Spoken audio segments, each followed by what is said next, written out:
55 55 और 95 हर उम्र के लिए यकसा मुफीद। मफाद आम्मा का आलम बरदार।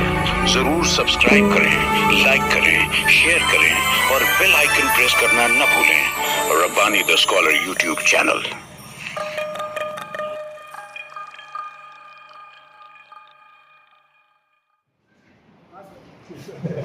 आइए मैं दूसरे कलमकार जो हमारे आज इस नशिस्त में मौजूद हैं, हारून अख्तर साहब, उनसे गुजारिश है कि वो माइक पे तशरीफ लाएं और अपनी तकलीफ पेश करें।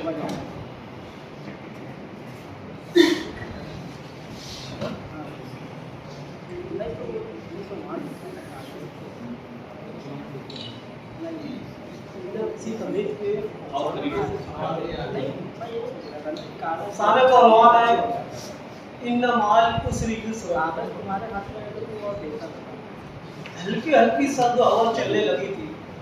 शाम सड़क का रात के दरिया में उतरना चाहती थी। खामोश मगर दर्द से भरी हुई दीवारों से लगकर मिट्टी के चूल्हे से उठता धुआं सबा की आंखों में चुभ रहा था। वो बार बार फूटे मारती मगर गीली लकड़ी जिद्दी बच्चे की तरह जलने से इनकार करती रही। सबा ने बेबसी से कहा, जल भी जाओ, खुदा के लिए जल भी जाओ। वो बड़बड़ाती रही जैसे लकड़ी से नहीं अपनी गुमशुदा किस्मत से बात कर रही हुई। वो गरीब थी लेकिन घर की हर चीज़ सलीके से रखी हुई थी। घर के एक कोने में बैठा हुआ उसका बेटा अली खाना पक जाने के इंतजार में था। भूख ने मगर उसकी तहजीब मिटने नहीं दिया था। वो बहुत आहिस्ता से बोला, अम्मी आज रोटी नर्म बनाना। सबा के हाथ एक लम्हे के लिए रुक गए। अपनी माँ का चेहरा आंखों के सामने रफ से करने लगा। माँ कितनी अपनाइयत से रोटी बनाती थी। दो दो तीन तीन रोज उसी रोटी पर गुजर जाते।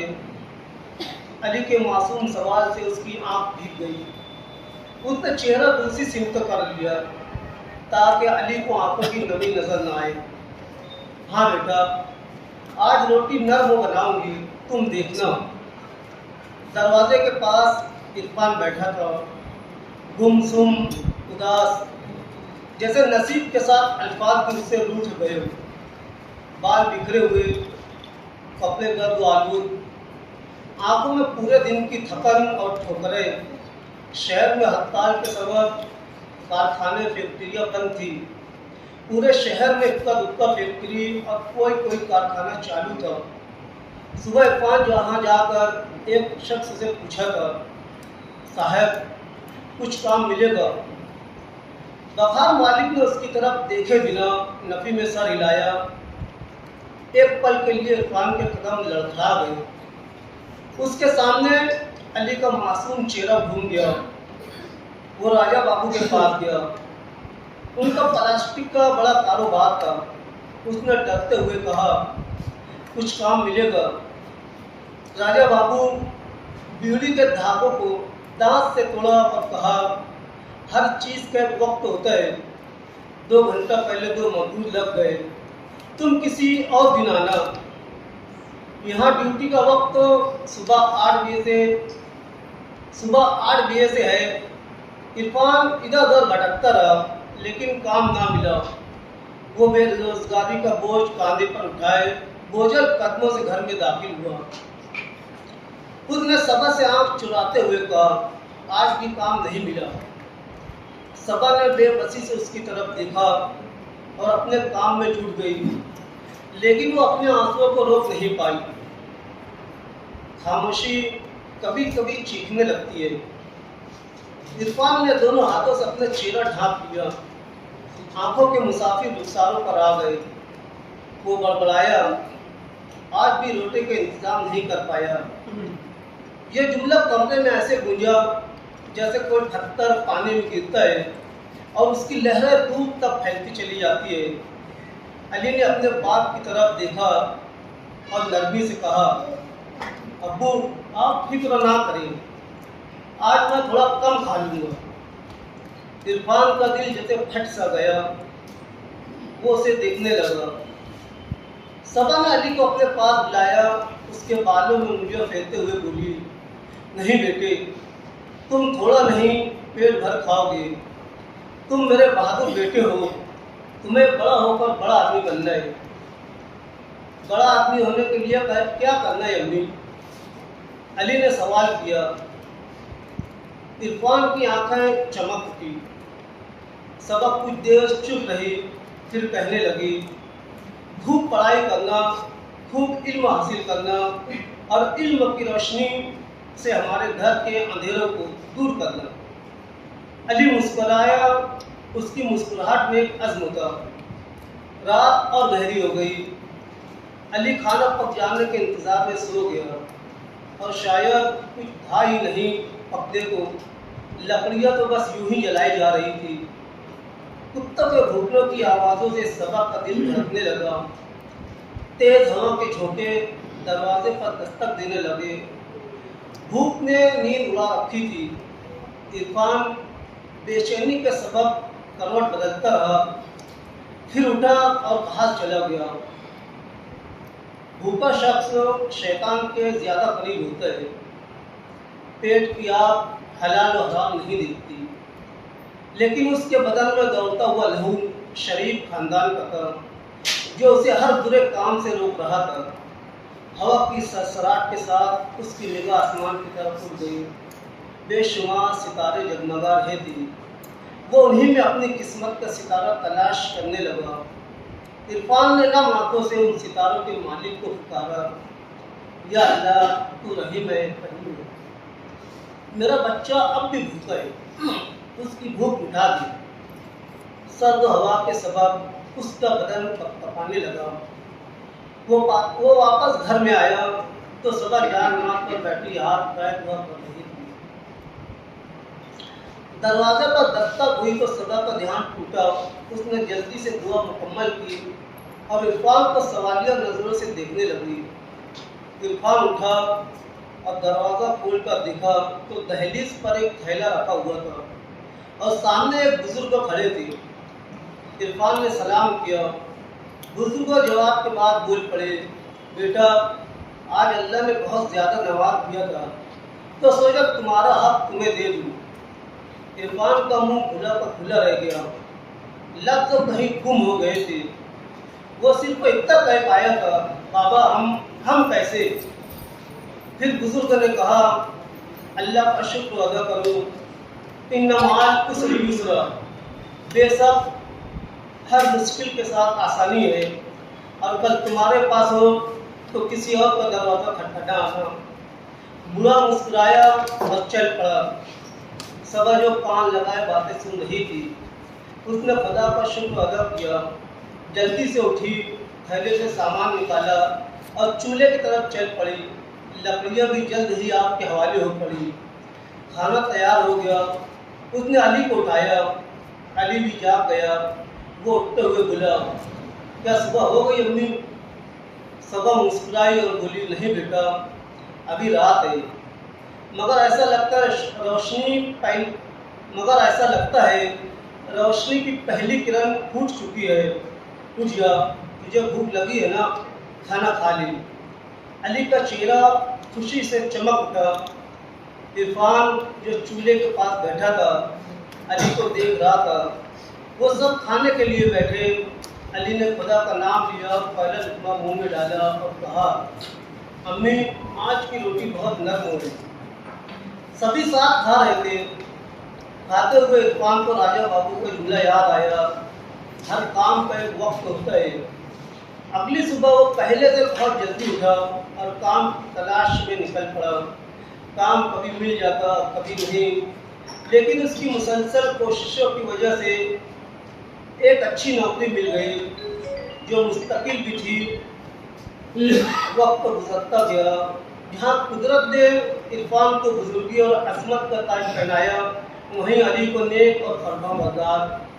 कहते हैं ना कि मेहनत का सिला देर से सही लेकिन मिलता ज़रूर है। मेहनत और हौसला अली को बाप से विरासत में मिला था। वह सोने का चमचा मुंह में लेकर पैदा नहीं हुआ था। वो गरीबी को महसूस कर सकता था। अब हर रात वही चूल्हा जलता, लेकिन धुआं कम और रोशनी ज़्यादा होती। मेहनत, आला तालीम के सबब अली आज एक बड़े ओहदे पर फाइज था। वो अपनी तनख्वाह से एक हिस्सा निकाल कर महल्ले वालों की ज़रूरतें पूरी करता और कभी कभी आधी रात को गरीबों के दरवाजे खटखटाता। आज भी उसने गरीब शख्स का दरवाज़ा खटखटाया। दरवाज़ा खुला तो सलाम की आवाज़ आई। अली ने सलाम का जवाब दिया।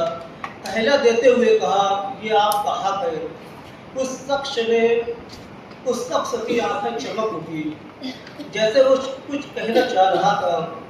तभी अली ने कहा, जब आपके पास आ जाए तो आप किसी और का दरवाज़ा खटखटाना। ये कहते हुए वो चल पड़ा। घर लौटा तो सबा उसके इंतज़ार में थी। वो अली को देखकर मुस्कुराई। उसकी मुस्कुराहट के साथ आंखों से आंसू छलक पड़े, जो बेबसी के नहीं फख्र के थे।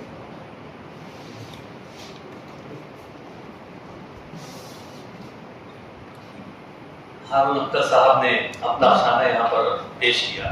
इस पर जो साहबान भी तबसरा करना चाहें उन्हें इजाज़त है। यहाँ पर आकर तबसरा करना चाहें तो यहाँ भी आ सकते हैं और अपनी जगह से भी पूछ सकते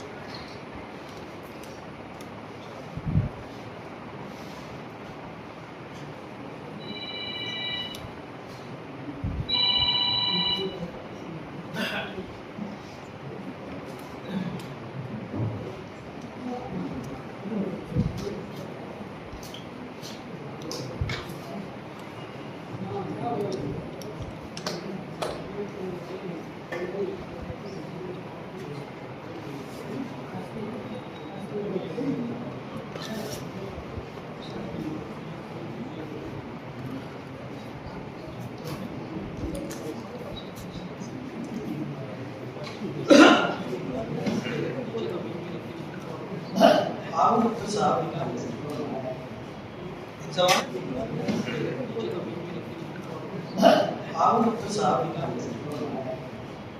जमाने से लिख रहे हैं, अच्छा लिखे। मैं अक्सर उनके अफसानों पर सख्त तनकीद करता रहता। या सिद्दीकी साहब भी ऐसे ही उनको हमेशा टोकते थे और यानी ताकि उनके अंदर एक निखार पैदा। और ये अफसाना सुनकर मुझे लगा कि वाकई में हारून अख्तर ईसा ने अपने में अंदर थोड़ा सुधार पैदा किया। अच्छा अफसाना लिखा हुआ, मुझे अच्छा लगा। ये अफसाना सुनकर एक वाक़या याद आ गया, मैं चाहूँगा कि आपसे शेयर करूँ। या सिद्दीकी साहब को अक्सर मैं ये कहता था कि देखो जो गरीब रहते हैं, जिनके घर बातें होती हैं, मुझे इतना गुस्सा आता है कि कमीनों को पकड़ के मारना चाहिए। जब जगह छुट्टे अगर नहीं रहते तो उनके घर में फाका नहीं होता। ये काम छोड़ लेते, काम नहीं करते, इनके बीवी बच्चे भूखे मरते। तो क्या सिद्दीकी साहब मुझको समझाया कि देख बड़ा सभी ऐसा नहीं है। तू हौसलामंद है, सब हौसलामंद नहीं है। तू हुनरमंद है, सब हुनरमंद नहीं है। बहुत से लोगों को सामने समझ में नहीं आता कि क्या करें, अंधेरा छाया रहता है, वो कुछ कर नहीं सकते, मजबूर लाचार रहते हैं। तो उनके घर में वाकई होते हैं। तो उनकी बात मुझे समझ में आई कि वाकई में हर किसी के ऊपर तनकीद नहीं करना चाहिए कि यार काम छोड़ है या ये है वो है। उसका जो मामला है वही बेहतर जानते हैं। जो वाकई में शेयर करना चाहता था वो ये है कि काफ़ी पुरानी हम लोग बचपन की बात है, बहुत ज़्यादा कहर पड़ने वाले गाँव, हद से ज़्यादा, तो जगह जगह बिजली पड़ती थी। तो हमारे घर के पास एक बिल्डिंग थी, ज़हीर चालू हुई, बहुत से यहाँ पहचानते हो। उनकी खिड़की के बाहर एक औरत और एक आदमी और 3-4 बच्चे बैठे थे उनसे, और बाजू में स्कूल में लड़की पढ़ रही थी। सिर्फ वो टिकट 5 रुपया था, 5 रुपये। अब इतना देते थे कि एक आदमी खा ले, बहुत वो तो 2 आदमी। तो वो आदमी बोला कि अपन 5-6 लोग हैं, मगर मेरे पास सिर्फ 10 रुपये, क्या बताएं। वो लड़की देखो क्या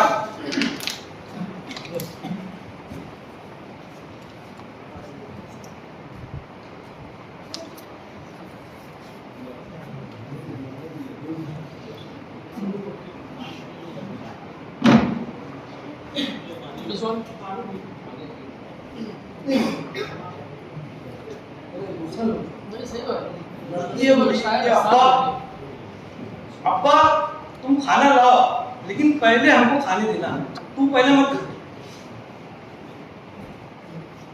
जो औरत थी वो सुनी, उसका दिल लरस गया। ये 2 प्लेट लाएंगे, इनमें 6 लोग कैसे खाएंगे? तो लड़की क्या बोली कि अब्बा तुम पहले मत खाना, पहले हमको खाना। वो औरत जल्दी से भागी घर में, 100 रुपये लेकर आई, लेकिन ये धीरे लोग खिड़की के पास से जा चुके। जब हम लोग सुने तो वाकई में उनका खड़ा, बचपन की बात। बहरहाल किसी पे ने गरीबों पर खास तौर पर बहुत से नफरत कर दी, किसी को बहुत से ऐसे गरीबी देख के, किसी देख के उनको गिरा पड़ा समझते हैं। ये बहुत बुरी बात है, अल्लाह से डरना। जहाँ तक हो सके अगर हम किसी की मदद कर सकते हैं तो कर देना चाहिए, इसका आज अल्लाह ताला।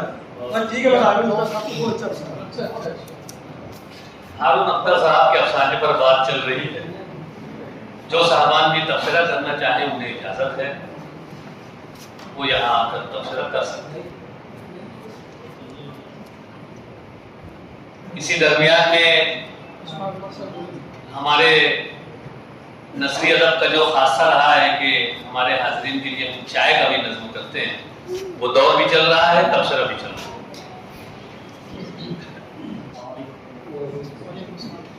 बहुत ज़माने के बाद ऐसी नसीहत में शामिल होने का मौका चला जा रहा था, शामिल हुआ। अफसाना अच्छा है आपका, कहानी कहें उसे। मैं सिर्फ एक बात जो मैंने महसूस किया मैं बताना चाहूँगा कि आपका उन्वान बहुत शानदार है। और जब आखिरी में वो एक दरवाज़ा खटखटाता है और वो बूढ़ा आदमी जो निकलता है, तो मुझे ऐसा लगा कि शायद वो शुक्रिया के तौर पर ये आयत बोलेगा, मगर आप वहाँ से गुजर गए। अगर सिर्फ आप अफसाना वहीं खत्म कर दें तो क्या ना गए।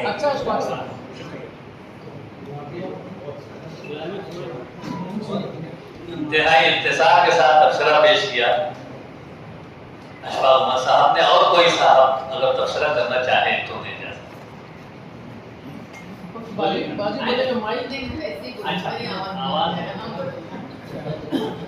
बोले। एक मिनट, ये सिर्फ हारून अख्तर के लिए नहीं, हम सब के लिए तबरुक हो।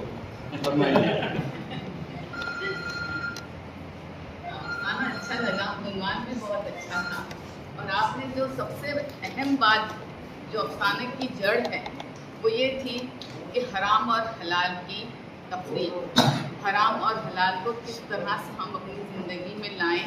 अगर बच्चा हराम और बच्चे को ये तालीम दी जाती है कि ये हराम है और ये हलाल है, तो वो कभी भी हराम की तरफ नहीं जाएगा। ये बात मैं अपने घर से कह रही हूँ कि मेरे घर में मेरे शौहर साहब ने ऐसे इतना बच्चों को ट्रेन किया है कि अल्हम्दुलिल्लाह हराम की तरफ बिल्कुल तवज्जो नहीं, हलाल चाहे जैसे मिल जाए अल्हम्दुलिल्लाह। यही बात आपके अफसाने में सुनी, अच्छा लगा बहुत।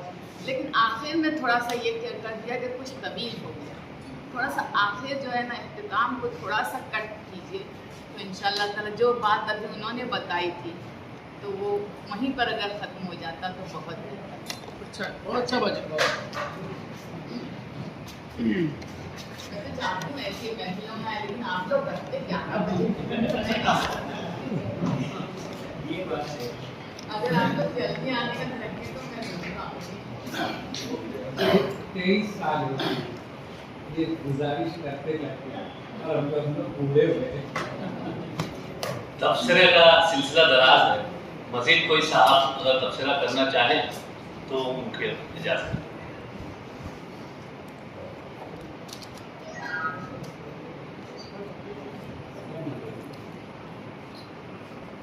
उसमें काफी हाथों में वो चाय का गिलास है, तो शायद हाँ ये ताहिर रंजन साहब आ रहे हैं।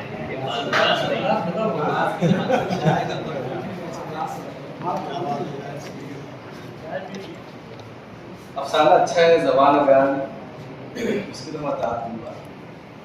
क्लाइमेक्स के बाद अफसाने को संभाल कर रखना बहुत मुश्किल होता है, और हारून ने वो पत्थर उठाने की कोशिश की है, नाकाम रहे हैं। अशफाक उमर सर ने जो कहा कि अफसाना वहाँ ख़त्म हो जाता है, वहाँ ख़त्म हो जाना चाहिए था, जो अफसाने का है आपने जबरन उसको, और आखिर में वही बात है जो वहाँ पर हो जाती है, मुकम्मल बात पहुँच जाती है, आखिर में वही दोहराया जाता है। तो मेरी एक राय है, आप चाहें बदलना बदल लेना चाहें ना बदले, आपका पूरा है।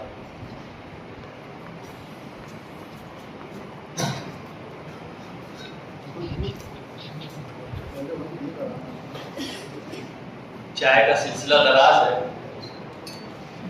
इसका लिहाज रखते हुए मैं चाहूंगा कि और कोई साहब अगर तबसरा कर रहे हैं तो हमारे आज की इस अदारे नसरी अदब की नशिस्त में, जो कि 234वीं नशिस्त है, इसमें यहाँ पर रियासती उर्दू एकेडमी के जो मालेगांव शहर के 8 एजाज याफ्तागान हैं वो भी मौजूद हैं, उनका एजाज किया जाना है। और उन्हीं में एक शख्सियत प्रोफेसर डॉक्टर मोबिन नजीर साहब की है, जिनकी किताब कुल अफसानियाँ तल्ज़ मिज़ा के मज़ामीन का मजमुआ है, उसका इजरा भी यहाँ पर किया जाना है। हम दूसरे सेशन की कगार पर हैं, उससे कबल चाय का दौर भी इख्तिताम पजीर है। अगर कोई साहब तबसरा करना चाहें तो उन्हें इजाजत है, वरना हम दूसरे सेशन की जानिब बढ़ते हैं। भाई वरना का सीधे इस्तेमाल ना करें, डर लगता है।